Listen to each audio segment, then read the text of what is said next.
ഇപ്പൊ എല്ലായിടത്തും നോക്കിയാല് ക്രിസ്മസ് ഡെക്കോസ് ആണ്. എല്ലാവരും ട്രീ ഇട്ടു, റൂമൊക്കെ അലങ്കരിച്ചു. നമ്മൾ മാത്രം ഒന്നും ചെയ്തില്ല. സാധാരണ അമ്മയാണെ ഇതൊക്കെ ഡിസംബർ തുടങ്ങുമ്പോഴേ ചെയ്യുന്ന പരിപാടിയാണ്. ഇപ്പൊ നമ്മൾ ഏറ്റെടുത്തോണ്ട് നന്നായിട്ട് ലാഗടിച്ചിട്ടുണ്ട്. സോ ഇന്ന് ഓൾറെഡി 18 ഇന്നെങ്കിലും നമുക്ക് നമ്മുടെ ക്രിസ്മസ് ട്രീ ഇടണം. So come on.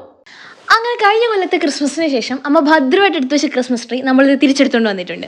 നമ്മുടെ കയ്യിലിരിക്കുന്നത് 3 പീസായിട്ടുള്ള ട്രീ ആണ്. അപ്പോൾ നമുക്കത് തുറന്ന് ഫിറ്റ് ചെയ്താൽ മാത്രം മതി. അങ്ങനെ ഞാനും റോസിയും കൂടി ഏകദേശം അതിൻ്റെ രൂപത്തിലാക്കി. അത് കഴിഞ്ഞുള്ള അടുത്ത പരിപാടിയാണ് ഇനി ആഭരണം അണിയിക്കുക എന്നുള്ളത്. ഞാൻ നമ്മുടെ ആഭരണപ്പെട്ടി ഇങ്ങ് എടുത്തുകൊണ്ട് വന്നപ്പോൾ അതിനകത്തുണ്ടായ നമ്മുടെ ഉണ്ണീശയും കൂട്ടുകാരെ ഞാൻ ചാച്ചൻ്റെ ഭദ്രമായിട്ട് ഏൽപ്പിച്ചിട്ട് നമ്മുടെ പരിപാടി തുടങ്ങി. ആദ്യം ഞാനൊന്ന് പച്ച ആ ഒരു സാധനമായിട്ട് ഫിറ്റ് ചെയ്യാൻ നോക്കിയാലും എനിക്ക് സുഖമായിട്ട് തോന്നിയില്ല. അപ്പം ഞാൻ വിചാരിച്ചു ഇനി ആഭരണം ഇട്ടിട്ട് നോക്കാമെന്ന്. ആഭരണം ഇട്ട് കഴിഞ്ഞ് പച്ച സാധനം ഫിറ്റ് ചെയ്ത് കഴിഞ്ഞ് നമ്മൾ ലൈറ്റിലുള്ള പരിപാടി തുടങ്ങി. ലൈറ്റൊക്കെ ഇട്ട് അന്ന് തെളിയിച്ച് വന്നപ്പോൾ എന്താ സന്തോഷം.